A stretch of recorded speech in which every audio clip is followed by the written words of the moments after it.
इस YouTube channel में आप सभी का स्वागत है। आज का हमारा टॉपिक है विज्ञान, कक्षा 7, अध्याय 2 और अध्याय का नाम है पदार्थों का अन्वेषण, अम्लीय, क्षारीय एवं उदासीन।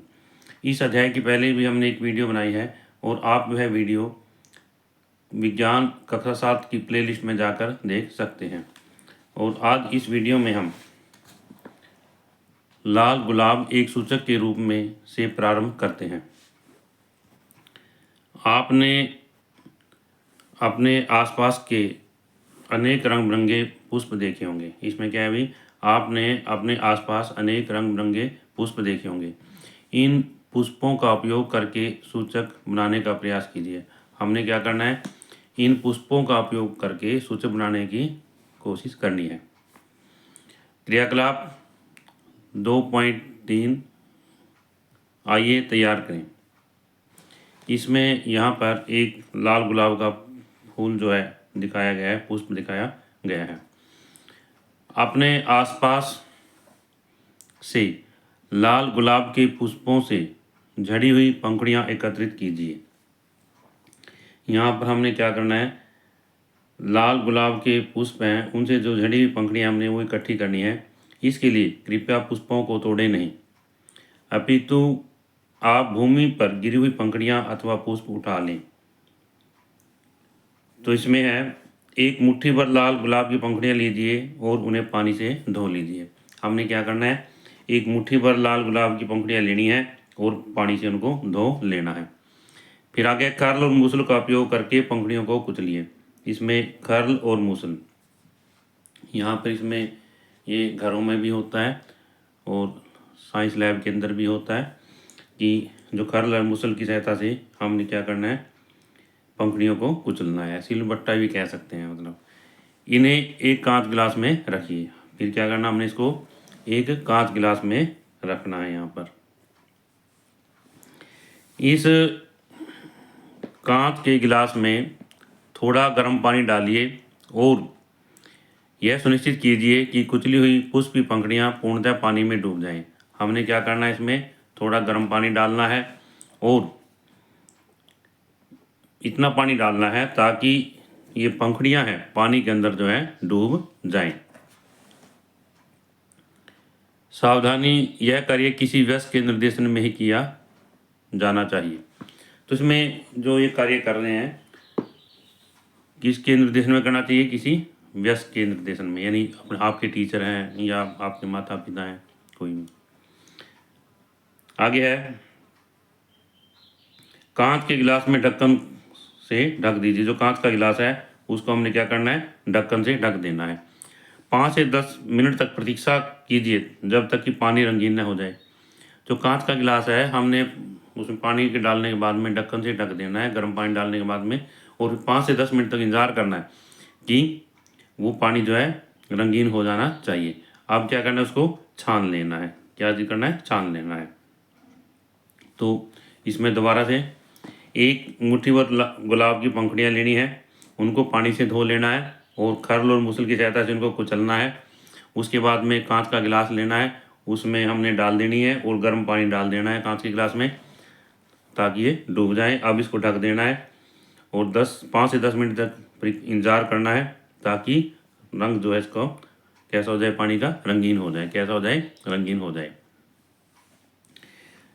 निस्यंदन के पश्चात प्राप्त द्रव, इसमें निस्यंदन में फिल्टर करने के बाद में, जो हमें द्रव प्राप्त होता है वो वांछित अम्ल क्षार सूचक के रूप में उपयोग किए जाने वाला पुष्प अर्क है। इसमें जो ये प्राप्त होता है इसको क्या चीज़ है, पुष्प अर्क है। इसके बाद में निस्यंदन के बाद में, निस्यंदन का अर्थ क्या होता है, फिल्टर करना। क्या करना, फिल्टर करना। फिल्टर करने के बाद में आगे यहाँ पर ये दिखाया गया है, इसमें ये परख नली स्टैंड है। क्या चीज़ है, परख नली स्टैंड है। ये प्लास्टिक का भी होता है और साइंस लैब के अंदर होता है। और ये क्या है, परख नली है। इसको टेस्ट ट्यूब कहते हैं। क्या कहते हैं, टेस्ट ट्यूब या परख नली। और इसके अंदर जो है लाल गुलाब का अर्क जो है लिया गया है। अब इसमें परख नली में लाल गुलाब का अर्क, चित्र 2.4 आइए पता लगाएं।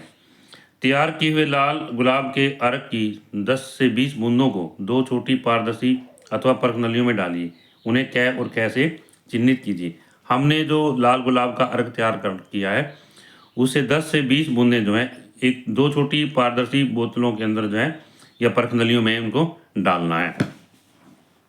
तो यहाँ पर ये पर्क नली दिखाई गई हैं। इसमें चित्र 2.8 लाल गुलाब के अर्क में नींबू का रस और साबुन का विलयन मिलाने पर रंग परिवर्तन। तो इसमें अभी आगे पढ़ते हैं इसको। ड्रॉपर की सहायता से बिंदुपाती या ड्रॉपर की सहायता से पर्क नली कै में नींबू के रस की 20 से 30 बूंदें डालिए। अभी हमने क्या किया था, पहले जो गुलाब का अर्क है उसकी 10 से 20 बूंदें जो है 2 पर्क नलियों में डाल ली थी, एक पर्क नली कै और दूसरी पर्क नली कै में। अब आगे इसमें क्या करना है कि ड्रॉपर की सहायता से बिंदु कै में पर्क नली कै में नींबू के रस की 10, 20 से 30 बूंदें डालनी है। ये पर्क नली कै है। हमने इसमें पहले जो है गुलाब का अर्क डाला हुआ था और अब क्या डालना है, नींबू का रस। कितने डालने हैं, 20 से 30 बूंदें। दिए गए अर्क में किसी भी प्रकार के रंग परिवर्तन को देखिए, उन्हें तालिका 2.3 में अभिलेखित कीजिए। अब हमने क्या किया कि जो रंग परिवर्तन होगा उस रंग परिवर्तन को हमने इस तालिका में लिखना है यहाँ पर। तो नींबू का रस डालने से, गुलाब के अर्क में नींबू का रस डालने से ये जो है कैसा हो जाता है, लाल रंग का हो जाता है। कैसा हो जाता है, लाल रंग का हो जाता है। और यहाँ पर आगे पढ़ते हैं एक बार। क्रियाकलाप 2.1 में प्रयुक्त अन्य प्रदर्शनों के साथ में भी इन्हें दोहराइए। अपने अवलोकनों को तालिका 2.3 में अभिलेखित कीजिए। अब इसमें एक तो हमने क्या किया, लाल गुलाब के अर्क में नींबू का रस डाल दिया। दूसरा क्या है, साबुन का विलयन। क्या चीज़ है, साबुन का विलयन। साबुन का विलयन डालने से ये जो है हरा हो जाता है। क्या हो जाता है, हरा हो जाता है, हरे रंग का हो जाता है। इस तरह से क्रियाकलाप 2.1 में प्रयुक्त अन्य प्रतिदर्शों यानी जो सैंपल हैं हमारे पास में के साथ में भी यही क्रिया दोहराएं और अपने अवलोकनों को तालिका 2.3 में अभिलेखित कीजिए। तालिका 2.3 लाल गुलाब के अर्क में प्रतिदर्शों की प्रकृति का निरीक्षण। यहाँ पर ये तालिका है, क्रम संख्या है, प्रतिदर्श का नाम है नींबू का रस, साबुन का विलयन और आंवले का रस। प्रतिदर्श मिलाने पर गुलाब के अर्क का रंग परिवर्तन। उसमें क्या रंग परिवर्तन होता है, पदार्थ की प्रकृति। यहाँ पर प्रतिदर्श का अर्थ क्या है, सैंपल जो हमने नमूना लिया है। तो नींबू का रस है, नींबू का रस है, उसमें प्रतिदर्श जो इसमें नींबू के रस में जब गुलाब का अर्क मिलाया जाता है तो लाल रंग का हो जाता है। क्या हो जाता है, लाल रंग का। और पदार्थ की प्रकृति क्या, अम्लीय है। और इसमें है साबुन का विलयन है, साबुन के विलयन में हरा हो जाता है मिलाने से गुलाब का रंग, और क्या है, क्षार किया है। और आंवले के रस में इसी तरह से लाल है तो ये अम्लीय प्रकृति को दर्शाता है, या ये अम्ल है, क्षार है। इस तरह से इस अवलोकन पर अपने सहपाठियों से चर्चा कीजिए। जो प्रतिदर्श पुष्प के अर्क का रंग परिवर्तन करके उसे लाल कर देता है, क्या ये वही प्रतिदर्श है जो नीले लिटमस पत्र का रंग लाल कर देता है। तो इसमें अभी हमने पढ़ा था कि पुष्प का अर्क है, हमने क्या मिलाया, नींबू का रस। क्या मिलाया, नींबू का रस। नींबू का रस मिलाने से पुष्प का अर्क जो है क्या हो गया, लाल रंग का हो गया। क्या हो गया, लाल रंग का हो गया। और जो नींबू का रस है जब नीले लिटमस पर डाला जाता है तो क्या हो जाता है, लाल रंग का हो जाता है। दूसरा, जो प्रतिदर्श पुष्प के अर्क का रंग उसे हरा कर देता है, क्या ये वही प्रतिदर्श है जो लाल लिटमस पत्र का रंग नीला कर देता है। तो यानी पुष्प के अर्क पर रंग डालना क्या हो गया, हरा हो गया। क्या ये वही सैंपल है जो लाल लिटमस का रंग नीला कर देता है। इसमें इसका उत्तर भी हाँ है, क्योंकि साबुन का विलयन है जब लाल लिटमस पत्र पर डाला जाता है तो नीला हो जाता है। क्या हो जाता है, नीला हो जाता है। हमने पढ़ा था पहले, उसमें इसी अध्याय के अंदर पढ़ा था। जब प्रतिदर्श पुष्प के अर्क का रंग परिवर्तन नहीं होता करता, कोई भी बदलाव नहीं होता, क्या ये वही प्रदर्श है जिन्हें लाल और नीले लिटमस पत्र का रंग परिवर्तित नहीं होता। उसमें वो क्या था, उदासीन था। जो सारणी पढ़ी थी हमने वहाँ पर क्या थी, वो उदासीन थी। जैसे यहाँ पर ही हमने पढ़ा था, यहाँ पर ये सारणी पढ़ी थी हमने, इसमें यहाँ पर जो है इसमें नींबू का रस है, ये लाल हो जाता है, साबुन का विलीन नीला हो जाता है, और इस तरह से जो यहाँ पर नल का पानी है ये उदासीन रहता है, कोई रंग में बदलाव नहीं आता। अब इसमें यहाँ पर हम उपरोक्त क्रियाकलाप से हम यह निष्कर्ष निकाल सकते हैं कि लाल गुलाब के अर्क का उपयोग भी पदार्थों की प्रकृति का परीक्षण के लिए किया जा सकता है। तो क्या है भी, पदार्थों की प्रकृति का परीक्षण के लिए करने के लिए किया जा सकता है। तो कहने का अर्थ क्या है कि लाल गुलाब की सहायता से हम दिए गए सैंपल को या दिए गए प्रतिदर्श को बता सकते हैं कि वो अम्लीय है, क्षारीय या उदासीन है। अतः यह अम्ल क्षार सूचक का एक अन्य उदाहरण है। तो लाल गुलाब क्या हुआ, अम्ल क्षार सूचक का एक अन्य उदाहरण है। हम यह निष्कर्ष निकाल सकते हैं कि लाल गुलाब का अर्क अम्लीय विलयन को लाल वर्ण का और क्षारीय विलयन को हरे रंग का कर देता है। क्या है भी, लाल गुलाब का अर्क अम्लीय विलयन को लाल वर्ण का और क्षारीय विलयन को हरे रंग का कर देता है। तो इसमें यहाँ पर क्वेश्चन बन जाता है कि प्राकृतिक सूचक का नाम लिखें। सबसे पहले है क्वेश्चन है भी, एक प्राकृतिक सूचक का नाम लिखें। हम लिखेंगे गुलाब का अर्क, लाल गुलाब, क्या चीज़ है, लाल गुलाब। दूसरा है लाल गुलाब का अर्क अम्लीय और क्षारीय विलयन के साथ में क्या क्रिया करता है। हम लिखेंगे यहाँ पर लाल गुलाब का अर्क अम्लीय विलयन को लाल वर्ण का और क्षारीय विलयन को हरा वर्ण का बना देता है। क्या अब आप तालिका 2.3 में पदार्थों की प्रकृति लिख सकते हैं। यहाँ पर है, हमें विश्वास है कि आप प्राप्त परिणामों से उत्साहित होंगे।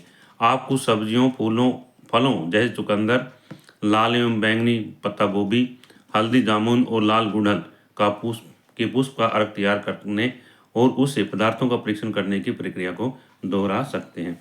इसमें क्या है भी, फूलों, कुछ सब्जियां, फूलों, फलों, चुकंदर, लाल एवं बैंगन पत्ता गोभी, हल्दी जामुन और लाल गुड़हल, हिबिस्कस के पुष्प का जो है अर्क तैयार कर सकते हैं और इसको हम दोबारा जो है इस क्रिया को दोहरा सकते हैं।